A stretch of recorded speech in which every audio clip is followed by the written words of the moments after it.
안녕하세요, 세력입니다. 2021년 8월 30일 비트코인 및 알트코인 방송을 시작하겠습니다. 지난번에 커뮤니티 글에 제가 공지를 남겼는데 공지를 남긴 부분에 대해서 좀 말씀을 드리고, 제가 저번 방송에서 에이다 하드포크 관련해서 얘기를 했는데 조금 이제 전달이 잘못 되었나봐요. 그래서 잘 이해 못하시는 분들이 좀 계셔가지고 그 부분에 대해서 좀 말씀드리고, 오늘은 이제 Q&A를 좀 많이 받는 그런 Q&A를 제가 답변을 드릴 건데요. 한 두 가지 정도 답변 드리고, 댓글들을 좀 보면서 질문해 주신 부분들 제가 답변 드려보도록 하겠습니다. 일단 이제 제가 어제 영상에서 어제 영상이 아니죠, 저번 영상에서 그 카톡방 이야기를 했는데, 이제 원래는 무료로 카톡방을 열었었어요. 무료로 카톡방을 열었고, 뭐 지금도 이제 무료로 연 상태인 건 사실입니다. 근데 이제 그 멤버십 구독자님들이 계신데 제 채널에 후원을 해주시는 그런 분들인데, 그런 분들에 한해서 이 카톡방에 추가적으로 받는 게 맞다라는 생각이 들었어요. 그래서 그런 분들에 한해서 지금 열어둔 상태고, 이거는 제가 수요일까지만 열어둘 생각이에요. 그렇게 이제 말씀을 드렸으니까 만약에라도 이제 그 방에 들어오고 싶다고 하면은 이 공지 글대로 이제 멤버십 가입자 분들에 한해서 그 멤버십 분들만 볼 수 있는 글이 있는데, 그 글을 커뮤니티 글을 통해서 들어올 수가 있다. 예, 그렇게 아시면 될 것 같습니다. 멤버십이 그 구독 옆에 가입하기를 누르면 멤버십 가입을 할 수가 있는데, 뭐 혜택이 크지 않고 멤버십은 이제 후원 개념이기 때문에 리딩을 기대하거나 엄청난 정보를 기대하기 힘들다는 점을 미리 말씀드리고요. 제가 지난 영상에서 그 에이다 스마트 컨트랙트에 대해서 얘기를 했어요. 에이다 생태계라고 이제 이미지를 검색을 하면 이제 카르다노 에코시스템이라고 이렇게 나오는데, 이런 것들을 하나하나 공부해보면서 이제 카르다노 이제 생태계가 어떻게 꾸려질지를 좀 공부를 미리 해보시면 기회를 잡을 수 있겠다. 저는 좀 이런 말씀을 드린 거거든요. 간단하게 좀 말씀드리면은 코인이 있고 토큰이 있어요. 코인이랑 토큰의 차이를 혹시 아시나요? 아마도 잘 모르실 수도 있어요. 잘 모르실 수도 있는데, 그 코인은 토큰이랑 다르게 메인넷을 가지고 있다는 거예요. 이게 무슨 말이냐? 대부분의 코인들은 토큰이거든요. 그러니까 메인넷을 가지고 있지 않아요. 대부분 이제 이더리움 생태계를 쓰고 있는데, 좀 이렇게 좀 해볼게요. 이더리움 이더가 있으면 이더 체인을 쓰는 이런 애들이 있고요. 또 이제 뭐 만약에 클레이라고 칠게요. 클레이. 그러면 클레이 생태계의 체인을 이렇게 쓰고 있는 애들이 있어요. 그럼 얘네들끼리는 서로 이제 호환이 안 되는데, 요 안을 이제 그 브릿지 역할을 해주는 코인이 뭐 바로 이제 뭐 오르빗 체인 같은 경우에는 이런 다른 체인의 어떤 코인들, 다른 메인넷을 쓰고 있는 코인들끼리를 연결하는 그런 역할을 하는데, 그런 역할을 하는 코인들이 굉장히 많거든요. 그런 코인들이 있다라는 걸 알아두시고, 그러면은 이런 이더리움이나 클레이 같은 경우에는 토큰이 아니라 코인이 되는 거예요. 자, 그러면은 이더리움 기반으로 되어 있는 코인들이 막 이렇게 여러 개가 있어요. 여러 개가 이렇게 막 A, B, C 막 있고, 클레이도 관련해서 뭐 여러 가지가 있죠. 뭐 A, B, C가 있으면은 이 A라는 코인이 이제 이더리움 메인넷을 쓰다가 빠져나와서 독자적으로 이제 하나 더 만들어 버렸어요. 체인을 더 만들었어요. 그러면은 이때부터는 이 A 코인도 토큰이 아니라 코인이라고 부를 수가 있는데, 이런 상황을 이제 메인넷을 출시한다, 이렇게 알아들으시면 되고, 이렇게 A다가 메인넷을 출시를 하면서 스마트 컨트랙트를 한다. 그럼 스마트 컨트랙트가 뭐냐?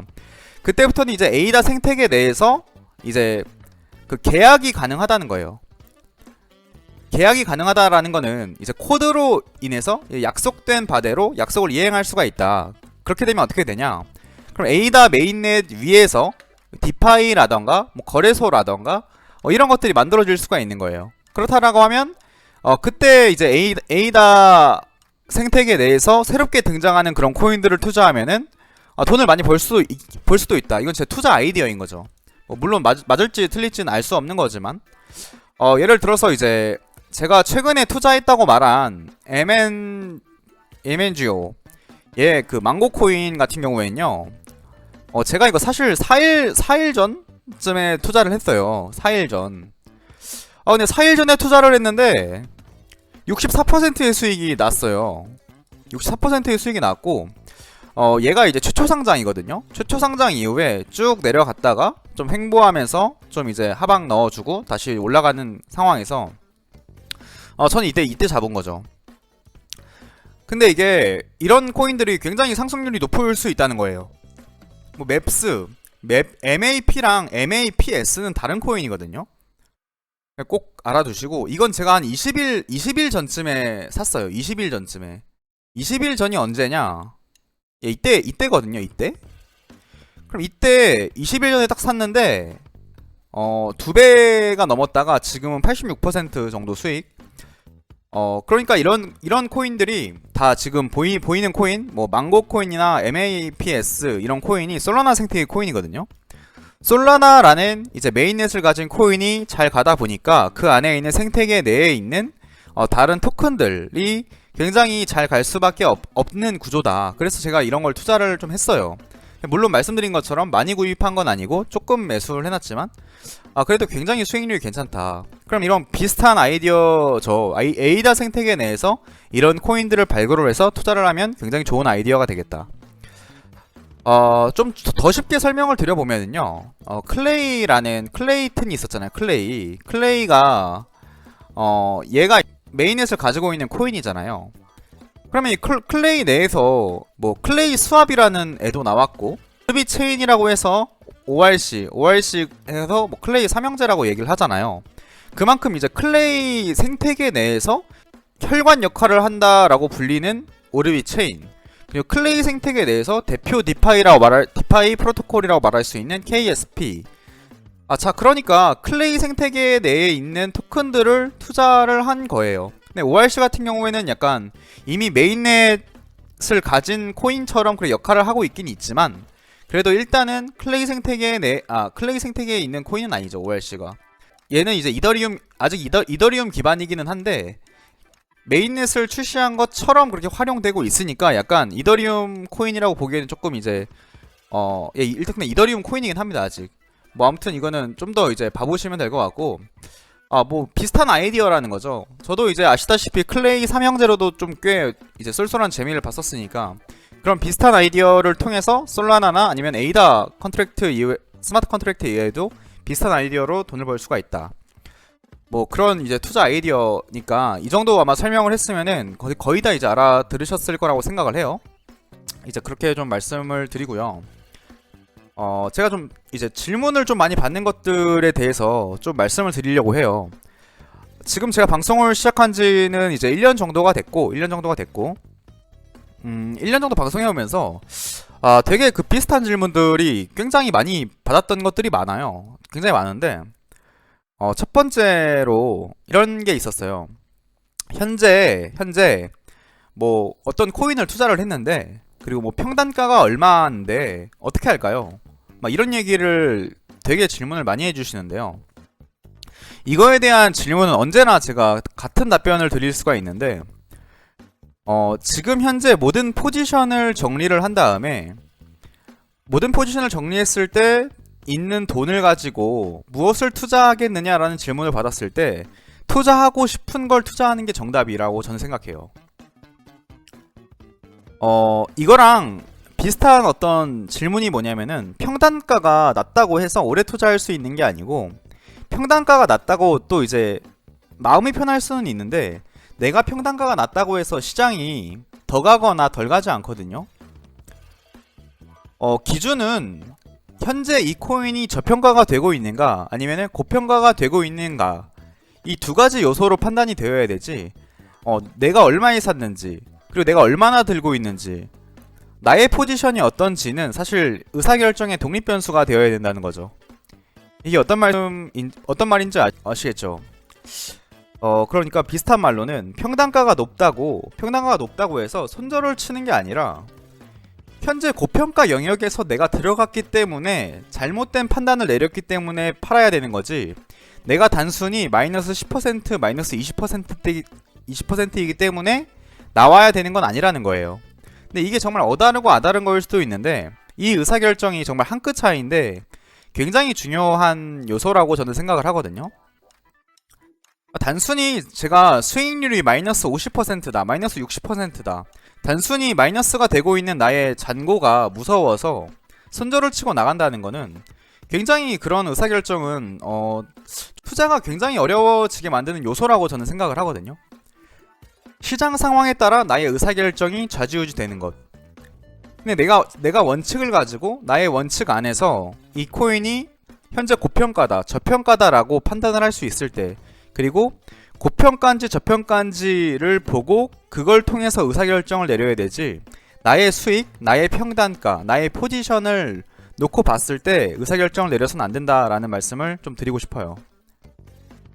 만약에 본인의 어떤 시나리오가 완전히 틀렸고 그걸 인정하고 받아들이고 깔끔하게 이제 손절을 하거나 익절을 하거나 뭐 두 개 다 이제 두 개 다 의사결정이 될 수가 있는데, 두 방향 다 가격이나 수익 정도나 그런 게 이제 기준이 되어서는 안 된다. 예, 이렇게 좀 말씀을 드리고요.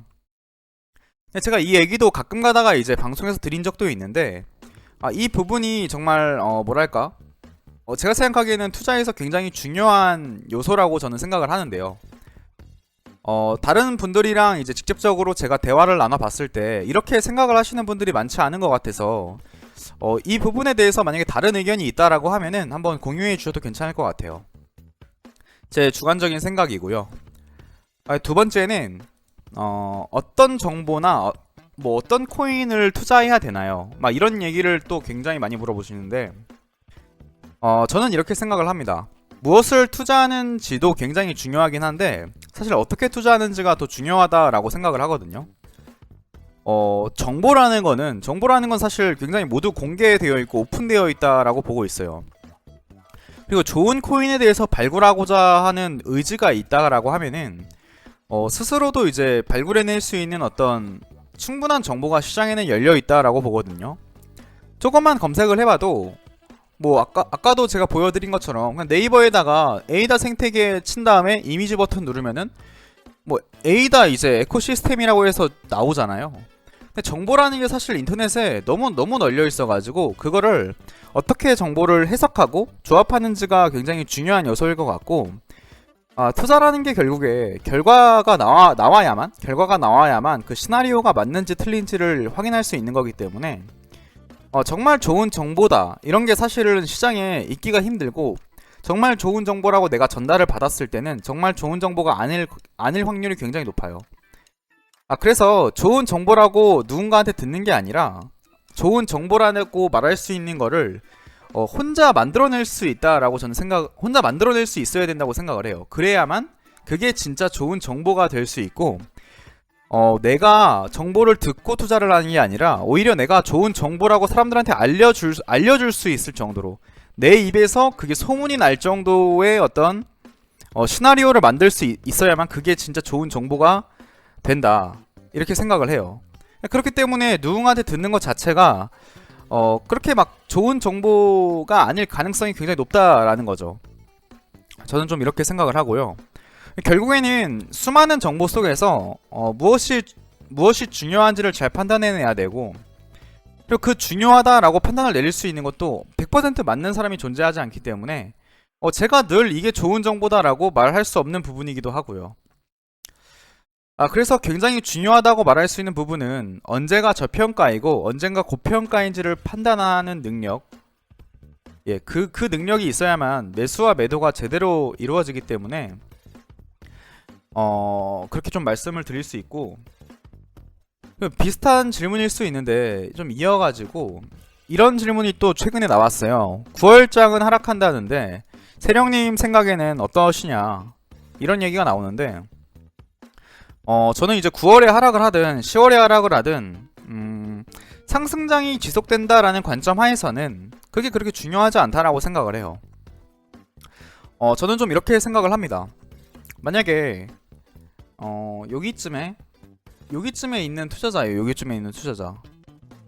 그렇다고 하면은 우리가 상승과 하락을 전부 맞출 수 있다라고 하면은 당연히 이제 샀다 팔았다 하면서 계속 수익을 낼 수 있고 그게 너무 좋은 전략일 수는 있겠죠. 근데 문제는 뭐냐면 지속적으로 상승한다라고 확신이나 아니면 그렇게 믿고 투자를 하고 있는 사람에 한해서는 이런 자리에서 굳이 매도를 안 하는 게 낫다라는 거죠. 만약에 운 좋게 이런 자리에서 고점에서 매도를 했어요. 고점에서 매도를 하고 그 다음에 이제 저점에서 또 잡았어요. 물론 이렇게 되면 정말 환상적이긴 하죠. 근데 문제는 뭐냐, 우리가 이걸로 딱 맞추기라는 거는 사실 굉장히 쉽지 않고, 쉽지 않은 수준이 아니라 굉장히 어렵습니다. 굉장히 어렵고, 만약에 우리가 고점이라고 판단한 구간이 여기였어요. 여기서 우리가 팔았어요. 그러면 조정을 기다리지만 이게 주봉이거든요. 1주, 2주, 3주 동안 계속 상승을 해요. 그럼 그 3주 동안 시장이 올라가는 걸 계속 보면서 언제 들어가야 되지? 언제 들어가야 되지? 라고 하지만 들어갈 자리를 찾는 것 자체가 굉장히 힘들다는 거죠. 그러면 이게 주봉이니까 일주일 동안 지금 또 음봉이 나와줬는데 일주일 동안 하락을 보고 여기서 들어갔다 칠게요. 만약에 그렇게 딱딱딱딱 된다라고 하면은 좋은 일이지만, 만약에 여기서 저점을 잡았다고 해도 여기 고점에서 팔았을 때랑 평단가가 비슷하거든요. 자, 그러니까 우연히 저점을 잡았다라고 해도 당시 평단 다시 매수하는 거랑 평단가가 똑같은 상태에서 이제 거래가 이루어졌다. 이 말은 그냥 여기서 팔지 않고 그냥 쭉 들고 갔다라고 하면은 마음 편하게 그냥 투자가 가능했다, 이렇게 말씀을 드릴 수 있는 거고, 다만 이제 주의할 점은 뭐냐면, 지금 우리가 고점으로 다가가는 그 상승 마지막 부근 뭐 몇 개월이 남아 있다라고 보면은, 지금부터는 올라갈 때마다 조금씩 정리해 나가는 그 전략에 한해서는 저는 괜찮다고 생각을 해요. 괜찮다고 생각을 하는데, 9월에 하락을 하는데 9월에 그래서 팔았다가 이제 저점이 되었을 때 저점을 잡아보겠다, 그 전략은 굉장히 이제 힘들다라는 거죠. 그럼 만약에 조정을 받아서 다행이지만 조정을 받지 않고 쭉 올라간다면 어떻게 하실 거죠? 그러면 그 기회를 그냥 놓칠 생각이시라면은, 만약에 그게 절제가 가능하시다라고 하면은 그냥 포지션 정리하시는 것도 좋은 방법입니다. 근데 막상 투자를 해보면은 그 포지션 정리를 했을 때 자꾸만 계속 올라간다라고 하면은 재진입을 하고 싶어진다는 거죠.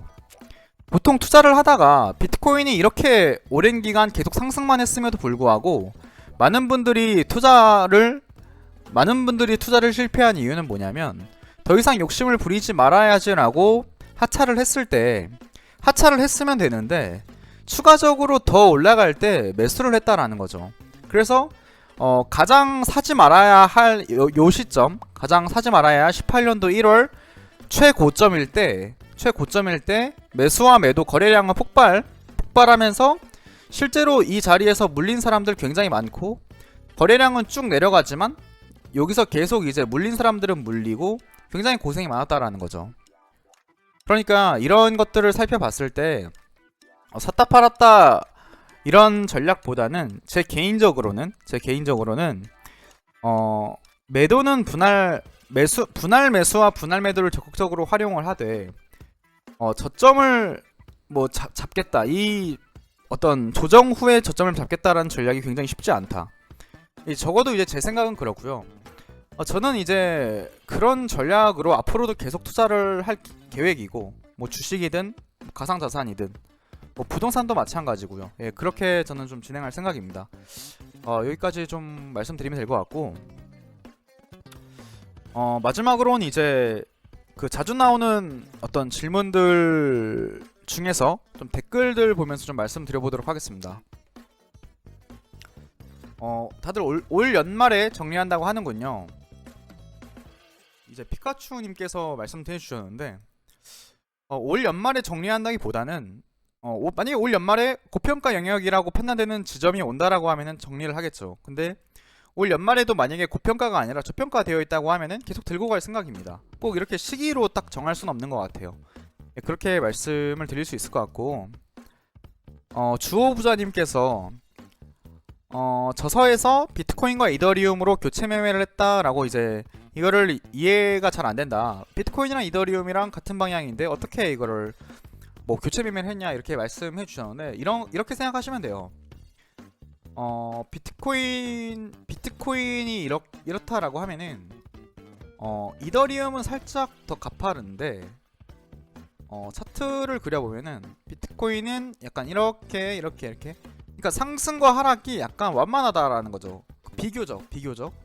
근데 이더리움 같은 경우에는 상승이 비교적 비트코인보다는 이제 더 굴곡 있게 간다라는 거죠. 자, 그러면 비트코인과 이더리움 교체 매매라고 한다면은 어떤 느낌이냐면은 비트코인과 이더리움이 비슷한 방향으로 움직이는 건 아마 다들 아실 테니까 큰 조정이 왔어요. 큰 조정이 오면은 이더리움이 비트코인보다 많이 빠진다라는 거죠. 자, 그러면은 비트코인을 팔고 이더리움을 더 사요. 그러면은 근데 이번엔 많이 올랐어요. 비트코인도 많이 오르고 이더리움도 많이 올랐어요. 자, 그러면 이럴 때는 이더리움을 팔고 비트코인을 산다는 얘기예요. 왜냐? 이더리움보다는 비트코인이 덜 빠질 거니까. 또 반대로 여기서는 비트코인보다 이더리움이 더 올라갈 거니까 이렇게 교체 매매를 하는 거예요. 근데 비트코인과 이더리움만 교체 매매하는 이유는 이 교체 매매가 실패할 수도 있으니까 그나마 안정적인 이제 비트코인과 이더리움 두 개 가지고만 진행을 한다. 이건 이제 제 저서에 나온 다른 어떤 일화를 통해서 설명을 드렸었죠. 예, 그렇게 좀 설명을 드리고요.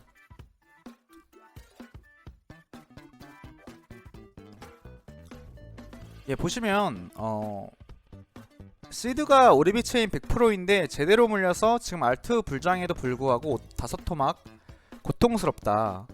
이제 3-4배 오르고 루나는 전고점을 계속 갱신하는데 끝날까 슬프다. 이런 사례를 보고 제가 좀 말씀을 드린 거예요. 만약에 지금 이제 오토막이 나 있는 자산이 처음 주어졌다라고 하면 어떤 걸 투자를 하겠느냐라는 질문을 받았을 때 어떤 포지션을 가져갈 것인가, 그걸 통해서 의사결정을 하시면 됩니다. 지금 물려있다고 해서 물려있는 자산이 무조건 더 가고 이런 게 아니기 때문에 나의 어떤 매수 가격이나 나의 포지션을 보기보다는 시장 상황이나 또 시장 상황을 봤을 때 본인의 생각이 어떻게 흘러가는지 그거를 판단하는 게 굉장히 중요할 것 같습니다. 예, 이렇게 말씀을 드리고요. 예, 옥시와 망고는 다 이제 FTX 거래소에서 거래가 가능하고 에이다 생태계 코인을 알려달라고 했지만 아까 말씀드린 것처럼 이제 9월달에 스마트 컨트랙트가 출시되고 메인넷으로 이제 에이다 생태계가 꾸려지기 시작하면 그때 새로 나오는 코인들이 굉장히 많을 텐데 그때 공부를 해보시면서 좋은 코인이 있으면 같이 기회를 잡아보자, 그렇게 말씀을 드린 거고, 또 뭐 좋은 코인이 있고 하면 저한테 댓글로 남겨주시면은 제가 또 보고 또 한번 살펴보고 방송에서도 얘기해보고 그러도록 하겠습니다. 고구마 돈가스님께서 에이다 생태계는 한 번도 생각을 안 해봤는데 고맙다고 말씀해 주셨는데, 이렇게 어떻게 보면은 조금만 생각을 해보면은 솔라나 생태계에서 대박이 날 코인들이 많았기 때문에 에이다 생태계에서도 코인 대박 날 수 있는 코인들이 많다. 되게 이거 간단하고 1차원적인 생각인데 이런 생각이 좀 좋은 타이밍에 잘 안 떠올라줘서 좀 투자 시기를 놓치는 경우가 많은데 이번에는 잘 잡아보자, 이렇게 좀 말씀드리는 거고. 레이디움이 빠져있다. 예, 레이디움도 이제 솔라나 생태계인데 레이디움 대신해서 저는 이제 맵스랑 옥시 이렇게 투자를 했고요. 에이다는 30원에서 3,000원까지 오를 대로 더 올라갈 수 있을까요? 라고 말씀해 주셨는데 물론 더 올라갈 수는 있는데 제가 뭐 에이다 코인이 더 간다 이렇게 말씀드린 건 아니에요.